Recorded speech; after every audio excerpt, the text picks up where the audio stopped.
SIT ತನಿಖಾ ತಂಡ ರಚನೆಯಾಗಿರುವುದು ನ್ಯಾಯಸಮ್ಮತವಾದ ತೀರ್ಮಾನವನ್ನು ಕೈಗೊಳ್ಳಲಿ ಅಂತ. ಆದ್ರೆ ಒಬ್ಬ ಆರೋಪಿ ತನ್ನ ಮುಂದೆ ಕುಂತಾಗಲೇ ನೀವು ಅರೆಸ್ಟ್ ಮಾಡಿಲ್ಲ ನೀವಲ್ಲಿ. ಆದ್ರೆ ಮತ್ತೊಬ್ಬ ಆರೋಪಿ ಎಲ್ಲೋ ಬಚ್ಚಿಟ್ಕೊಂಡಿದ್ದ ಮಾಡಿದ್ದಾನೆ ಮನೆಯಲ್ಲಿ ಅಂತಂದೇಳಿ ಅಲ್ಲಿಂದ ಹೋಗಿ ಅರೆಸ್ಟ್ ಮಾಡ್ಕೊಂಡು ನೀವು ತರ್ತೀರ ನೀವಲ್ಲಿ. ನಿಮ್ ಕಣ್ಣೆದುರುಗಡೆ ಆರೋಪಿ ಯಾಕೆ ನೀವು ಬಂದಿರ್ತಿಲ್ಲ ನೀವಲ್ಲಿ? ಯಾಕೆ ಅರೆಸ್ಟ್ ಮಾಡಿಲ್ಲ ನೀವು? ಮೇಲೆ ಈ ಪ್ರಕರಣವನ್ನ 3 ದಿವಸ ಮೊದಲೇ FIR ಆಗಿದ್ರು ಕೂಡ ಅಲ್ಲಿ ಆ ಕೇಸಿನ ಸರ್ಕಾರ ಯಾಕೆ SITಗೆ ಹ್ಯಾಂಡ್ ಓವರ್ ಮಾಡಿಲ್ಲ? ಸರ್ಕಾರದ ಲೋಪದೋಷ ಇಲ್ವಾ ಇದರಲ್ಲಿ? ಆ ಕಾರಣದಿಂದ ನಾವಲ್ಲಿ SIT ತನಿಖಾ ತಂಡದ ವಿರುದ್ಧ ನಾವು ಒಂದು ಕ್ರಿಮಿನಲ್ ಕೇಸನ್ನ ಹಾಕ್ತಾ ಇದ್ದೀವಿ ಕೋರ್ಟ್ ಅಲ್ಲಿ. ಯಾವ SIT ತಂಡ ರಚನೆ ಆಗಿದೆ ಪ್ರಮುಖ ಮುಖ್ಯಸ್ಥರು ಮತ್ತು ತನಿಖಾಧಿಕಾರಿಗಳ ವಿರುದ್ಧವಾಗಿ ನಾವು ಒಂದು ಕ್ರಿಮಿನಲ್ ಕೇಸನ್ನ ಫೈಲ್ ಮಾಡ್ತಾ ಇದೀವಿ ನಾಳೆ ಕೋರ್ಟ್ ಅಲ್ಲಿ. ನಾವಲ್ಲಿ ಕಾರಣ ಏನು ಅಂತಂದ್ರೆ ಒಬ್ಬ ಆರೋಪಿ ಎದುರುಗಡೆ ಬಂದು ಕುಳಿತಿದ್ರು ಕೂಡ ಬಂದಿರುತ್ತೆ, ಮತ್ತೊಬ್ಬ ಆರೋಪಿ ಬಚ್ಚಿಟ್ಕೊಂಡು ಆರೋಪಿಯನ್ನು ಬಂಧಿಸಿ ಜೈಲಿಗೆ ಕಳಿಸಿ ನನಗೆ ನೀವು ನೋಟಿಸ್ ಕೊಟ್ಟು ಸ್ಪೆಸಿಫಿಕ್ ಆಗಿ ಆ ಪ್ಯಾರವನ್ನು ಡಿಲೀಟ್ ಮಾಡಿ ಅಂತ ಹೇಳಿದ ಮೇಲೆ ಇದು SIT ತನಿಖಾ ತಂಡಕ್ಕೆ ಯೋಗ್ಯತೆ ಇಲ್ಲದಂತ ತಂಡ ಇದು. ಈ ತಂಡದ ಅಧಿಕಾರಿಗಳ ವಿರುದ್ಧ ಶಿಸ್ತು ಕ್ರಮ ತಗೋಬೇಕು ಅಂತಂದೇಳಿ ನಾವು ನಾಳೆ PC ಅಂತ ಫೈಲ್ ಮಾಡ್ತಾ ಇದ್ವಿ. ಪ್ರೈವೇಟ್ ಕಂಪ್ಲೇಂಟ್ ರಿಜಿಸ್ಟ್ರೇಷನ್ ಮಾಡ್ತಾ ಇದ್ವಿ ನಾವು.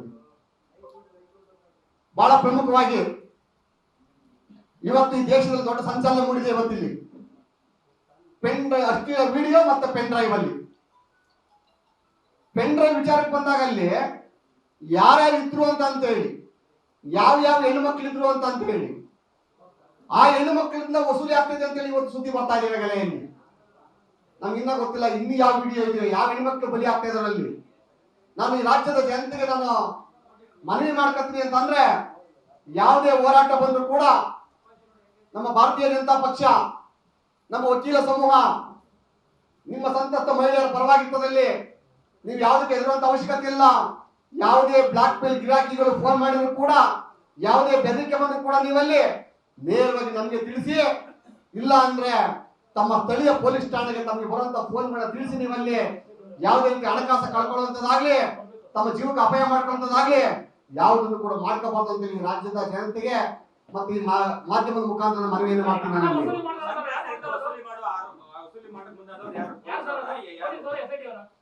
ಈಗ ಹಾಸನದಲ್ಲಿ ಏನಾಗಿದೆ ಅಂತಂದ್ರೆ ಕೆಲವರಿಗೆಲ್ಲ ಫೋನ್ ಹೋಗಿ ಅಲ್ಲಿ ಸಕಲೇಶ್ಪುರ ಆನ್ಬಾಳ ಅಂತ ಕೆಲವು ಹಳ್ಳಿಯಿಂದ ಫೋನ್ ಬಂದಿತ್ತು ನಮಗೆ.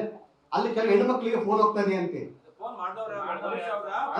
ಪೊಲೀಸರಲ್ಲ ಈ ಪೆನ್ ಡ್ರೈವ್ ಇದೆ ಅಂತಲ್ಲ, ಯಾರು ಪೆನ್ ಡ್ರೈವ್ ಸಿಕ್ಕೇತಲ್ಲ ಎಲ್ಲರಿಗೂ ಪೆನ್ ಡ್ರೈವ್ ಹಂಚಿದೆ ಅಂತ ತಗೊಂಡಂತಲ್ಲ ಅವ್ರುಗಳಿಂದ ಇದು ಕಾಲ್ ಮಾಡೋದು, ವಾಟ್ಸ್ಆಪ್ ಕಾಲ್ ಮಾಡೋದಲ್ಲಿ ನಿಮ್ದು ವಿಡಿಯೋ ನಮ್ಮ ಹತ್ರ ಇದೆ, ನಿಮ್ದು ವಿಡಿಯೋ ನಮ್ಮ ಹತ್ರ ಇದೆ ಅಲ್ಲಿ. ಅದರಿಂದ ಸರ್ ಹೆಸರನ್ನ ಒಬ್ರಿಬ್ರು ಏನೋ ಹೇಳ್ಬೋದು ನಾವಲ್ಲಿ. ಈಗ ಪೆನ್ ಡ್ರೈವ್ ಅಂದ್ರೆ ಏನ್ ಮಾಡಿದ್ರೆ ಪೆನ್ ಡ್ರೈವ್ ಹಂಚ್ಕೊಂಡ್ ಬಂದ್ಬಿಟ್ರೆ ಎಲ್ಲ ಕಡೆಯಲ್ಲಿ ಯಾರು ಮಾಡ್ತಾರೆ ಗೊತ್ತಿಲ್ಲ. ಇಲ್ಲಿ ನನಗೆ ಏನಂತ ಗೊತ್ತು, ಅವ್ರ ರಕ್ಷಣೆ ಆಗ್ಬೇಕು ಈಗ ಅಲ್ಲಿ, ಆ ಹೆಣ್ಮಕ್ಳ ರಕ್ಷಣೆ ಆಗ್ಬೇಕಲ್ಲಿ. ಈಗ ಕೆಲವರು ಸಕಲೇಶ್ಪುರಲ್ಲಿ ಇಲ್ಲ SIT ಅಲ್ಲ ಪಬ್ಲಿಕ್ ಕಸ್ಗೆ ಇವ್ರು ಪೆನ್ ಡ್ರೈವ್ ಕೊಡ್ಕೊಂಡ್ ಬಂದ್ಬಿಟ್ಟಾರಲ್ಲ. ಇಲ್ಲಿ ಪೆನ್ ಡ್ರೈವ್ ಯಾರ ಹತ್ರ ಇದೆ ಅವ್ರಿಗೂ ಬ್ಲಾಕ್ ಮೇಲ್ ಕೆಲವರಿಗೆ ಅಂದ್ರೆ ಈಗ ಯಾವ್ದೋ ವ್ಯಕ್ತಿ ಪರಿಚಯ ಇರ್ತಾರಲ್ಲಿ, ಆ ವ್ಯಕ್ತಿ ಗುರ್ತಿಡ್ಬಿಟ್ರಲ್ಲಿ ಆ ವ್ಯಕ್ತಿ ಫೋನ್ ಮಾಡೋದು ಇವರು ವಾಟ್ಸ್ಆಪ್ ಕಾಲಲ್ಲಿ.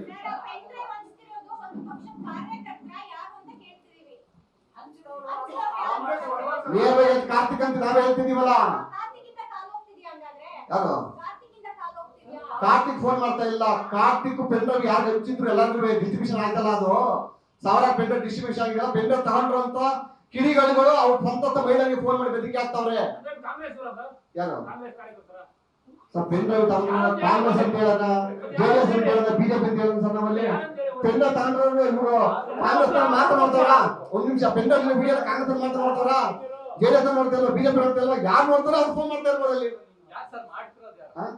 ಪೆನ್ ಡ್ರೈವ್ ಸಿಕ್ಕಿದೆಯಲ್ಲ ಸರ್ ಈಗ ಕೆಲವರಿಗೆ, ಅವ್ರುಗಳು ಏನ್ ಮಾಡ್ತಾರೆ ಈ ಹೆಂಗಸರುಗಳಿಗೆ ಫೋನ್ ಮಾಡೋದು, ಈಗ ಗುರ್ತಿರ್ತದಲ್ಲ ಹೆಂಗಸರುಗಳು ಅದು ಮಾಡ್ತಾ ಇದಾರಲ್ಲಿ. ಅದ್ರ ನಾನು ರಾಜ್ಯದ ಜನತೆಗೆ ಮನವಿ ಏನು ಅಂತಂದ್ರೆ ಇಂಥವ್ರಿಗೆ ಯಾವುದೇ ಕಾರಣಕ್ಕೆ ನೀವು ತಲೆಗೆಡಿಸ್ಕೋಬೇಡಿ. ನೀವಲ್ಲಿ ನಿಮ್ಮ ಪರವಾಗಿ ಅತಿ ಶೀಘ್ರದಲ್ಲಿ ತನಿಖಾ ತಂಡ ಇದು ಮುಂದುವರಿಬೇಕು ಬೇಡ ಅಂತ ಕೋರ್ಟ್ ತೀರ್ಮಾನ ಮಾಡ್ತಾರೆ. ಕೋರ್ಟ್ಗೆ ಬೇಕಾದಂತ ಸೂಕ್ತ ದಾಖಲಾತಿಗಳನ್ನ ಕೊಡ್ತಾ ಇದೀವಿ ನಾವಲ್ಲಿ. ಹಾಗಾಗಿ